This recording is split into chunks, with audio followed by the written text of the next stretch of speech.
So Tell us real quick about the Mike Patton, Mr. Bungle thing that Jason alluded to earlier. Yeah. So this is a good one. So back when we first started playing in the Bay Area, so this thing keeps going back to Bay Area because LA is not too far. We're 6 to 8 hours away, depending on how fast you're driving. If you're driving fast, it's 6 hours. If you're driving, you're taking some breaks, stopping at McDonald's, it's about 8 hours. That's all day, man. That's a long drive. It's pretty far for me. Maybe I'm just old, but yeah. It's a hell of a drive. Yeah, it's a long. So we would drive up there, especially now. It's a hell of a drive. When I was younger, I didn't give a shit. We just drove it and talked the whole way. Yeah. But the first early days of Hirax, one of those kids that was at the show was Mike Patton, like really young.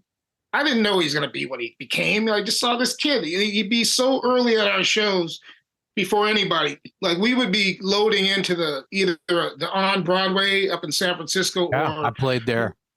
In Mabuhay Gardens downstairs, Yep. So we would be loading in, and Mike Patton would be one of those kids. He'd be the first one or two kids there and want stuff signed. And he used to write me letters. I still have one of those letters where it says Mike Patton, and I didn't know he was going to be who Mike Patton is now. But that's amazing.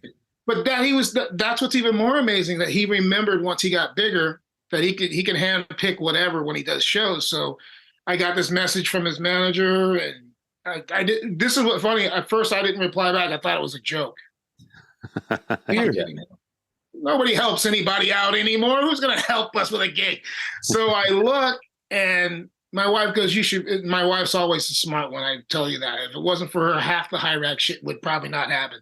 So she goes right back, and I wrote back, and it really was real. And they, they took care of everything that they said they were going to take care of, and we got a great gig. And Mike showed up early to say hello, and then a bunch of he's pretty known. I mean, when you're me and you don't keep up on all that, you don't realize who's going to be backstage. So walking backstage is like ridiculous. Yeah, there's all superstars around and shit. But and the lineup that he has in Mr. Bungle now is not the original Mr. Bungle. It's new and improved Mr. Bungle. It's got like the dudes you have all their fucking albums at home. You know?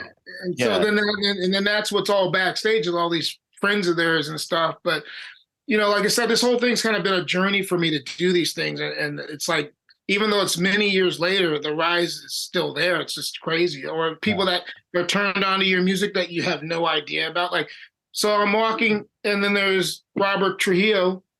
Yeah, is that Trujillo? How do you said it right the first time, my man. Yeah. Trujillo. Yeah. So I'm walking, and there's this kid who I saw slamming in the pit, and then I realized it's Robert Trujillo's son. Yeah. So they come backstage just to say hi. So I'm just saying, like, it's really nice when you meet these stars and you never expect to be into your shit, and then they come back and say they love it, and they're, just great show, that kind of shit. So So just to be clear, when you're opening for Mr. Bungle, it's the new improved, or not improved, but the newer version of Mr. Bungle. It's not Mr. Bungle back in the day. Totally. So it's the Scott Ian and Mike Patton and Lombardo.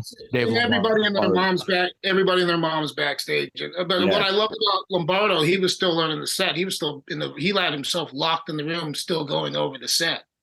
I mean, that's what I love about Lombardo. That guy takes care of business. When everybody else is out there goofing around, he's back there working on music, Yeah. But so Mike Patton's one of those guys who he remembers, and then he helps out. That's insane. Like, most guys don't do that. They don't go back and handpick bands from when they were younger and stuff. Mike Patton is wow. And just really cool. Like, he was cool when he was a kid, but he's even cooler as an adult. So just like a bonus for us. And it was a great show. And then we hit an audience that wouldn't normally see us as well. I mean, half of them knew us, but I'd say half of them didn't, which is fine. You always want to get up in front of new people and scare the hell out of them. It's okay to have a little bit of work cut out for you. I think it makes you still, you kind of get excited for that. Yeah. The same old routine. Like, it's great playing festivals, but when you're that far back from the audience, sometimes it's kind of a mind fuck. I like, not trying to sound cool, but I've always liked being close to the audience, where you can grab somebody by the t-shirt or, get close to them. I like getting right up in their face. That's, I call that so you can talk to them. Basically, make that connection, Yeah. And then finishing off with the Bay Area International thing, all these things lead back kind of to the Bay Area because we were going back and forth. So when I went up to do that, Like they contacted me originally to just do 3 songs, and I was like, that's enough. I'll do 3, no problem. But what made it tougher is then they asked me to do 7.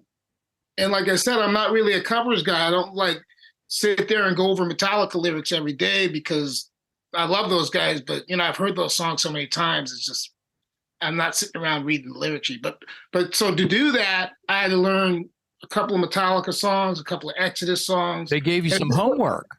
Yeah, but it was a lot of stress. A lot of stress, even with having a teleprompter, shit like that.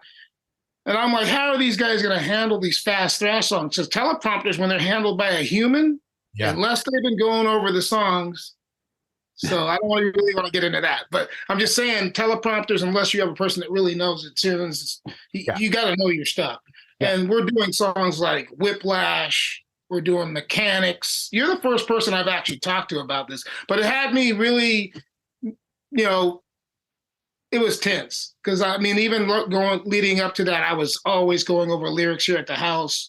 My wife was like, "Oh, dude, you're not totally as mellow as you normally are." I was really tense. Like I didn't want any distractions because I took it really serious. Yeah, well, good. I feel like you should have. I think. Well, if you're going to go to Europe and play in front of the Netherlands, in front of a lot of people where they worship a band like Metallica, and you got to play Metallica, like. Yep. Yeah. But I'm still glad I did it. At first, I didn't really want to do it. My wife's the one who kept nudging me, and the guys were really persuasive. They were really great. Don't get me wrong. Like all the guys involved. Craig and Chris, and meeting Mike and all these other the rhythm sections alone.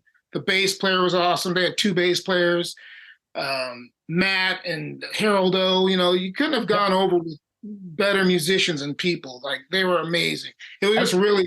It was really stressful for me as being the nerd that I am and a vocalist that wants to deliver the best that I can. Well, and I'm sure when you think about it, Harold wanted to be, I'm sure he had the same agenda to do as good of a job as he could possibly do playing those songs with you. And, you play the nerd card there. Well, Harold O is the biggest one of us all. Yeah, he's huge on that. Yeah, you should have seen him over there. He was mailing out records and stuff from Europe. He was buying records like I've never seen. Well, that's what I'm saying. He's the biggest like rock nerd that I think I've probably ever met.